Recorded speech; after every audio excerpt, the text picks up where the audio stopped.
Hello बच्चों, आइए हम प्रश्न देखते हैं। प्रश्न है हमारा, बहुकोशिक जीवों में समसूत्रण, जिसको हम समसूत्री विभाजन, और अर्धसूत्रण यानी अर्धसूत्री विभाजन के महत्व की संक्षेप में चर्चा कीजिए। इसके लिए सबसे पहले हमारी मुख्य अवधारणा।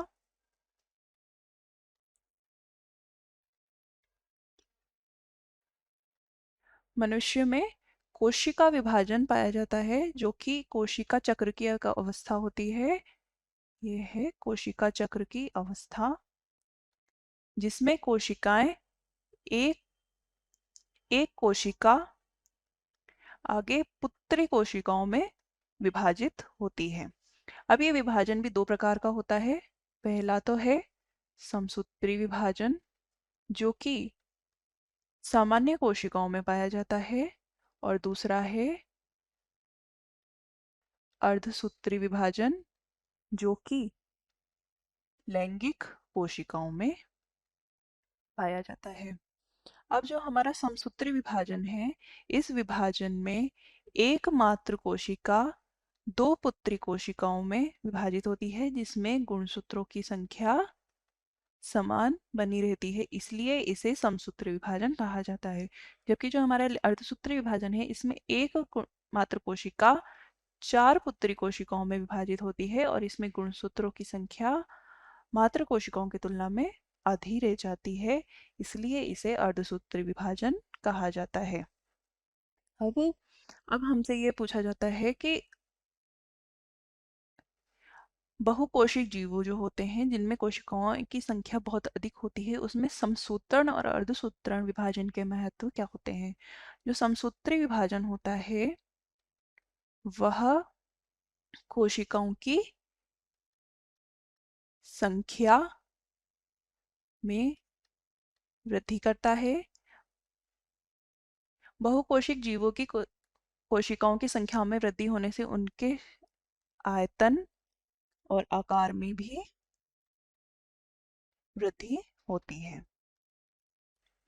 इसको हम विकास या वृद्धि के नाम से भी जान सकते हैं। इसके लिए भी कोशिका विभाजन, समसूत्री विभाजन बहुत आवश्यक होता है। दूसरा है,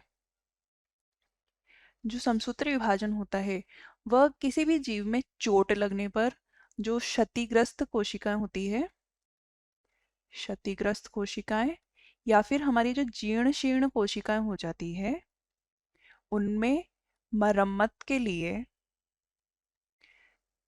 तथा नई उस स्थान पर नई कोशिकाओं के निर्माण में उस स्थान पर नई कोशिकाओं के निर्माण में आवश्यक होता है।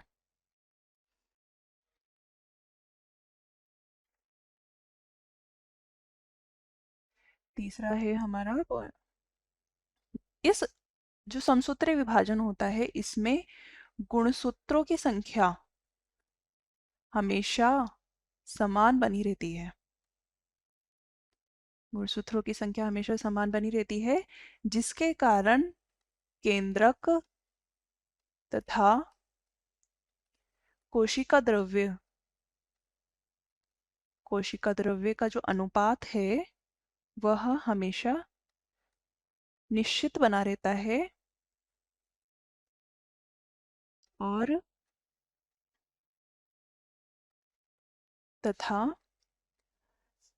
तथा कोशिका में संतुलन बना रहता है।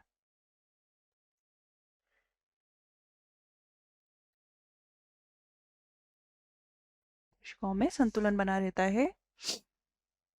अब हमारे निम्न श्रेणी के भी कुछ जीव होते हैं।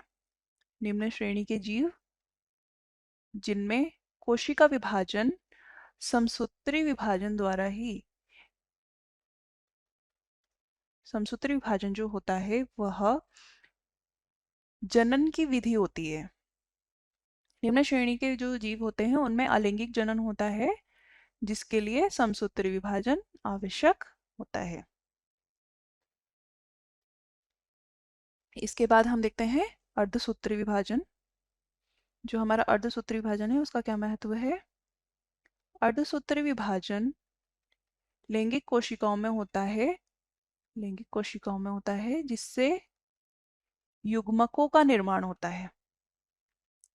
युग्मकों का निर्माण होता है जो अपनी मातृ कोशिकाओं की तुलना में अर्ध गुणसूत्रों को धारण किए हुए होते हैं, 2n से n, यानी युग्मक जो होते हैं वो आधे गुणसूत्र धारण किए होते हैं, जिसके कारण लैंगिक जनन करने वाले जो जीव होते हैं उनमें गुणसूत्रों की संख्या, जनन के पश्चात गुणसूत्रों की संख्या समान या निश्चित बनी रहती है।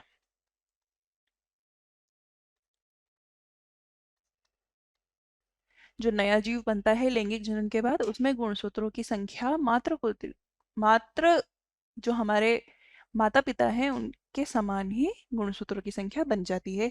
इसमें हम देखते हैं कि एक अवस्था थी हमारी जिसमें जिसमें जीन जीन विनिमय पाया जाता है। हमारा जो अर्थसूत्र विभाजन होता है उसमें जीन विनिमय पाया जाता है, जो कोश जो जीवों में आनुवांशिक परिवर्तन उत्पन्न करने के लिए आवश्यक होता है। आनुवांशिक परिवर्तन करने के लिए आवश्यक होता है। इससे जीवों में विभिन्नताएं आती है तथा नई प्रजाति का भी विकास होता है। आशा है आपको उत्तर समझ आ गया होगा। धन्यवाद।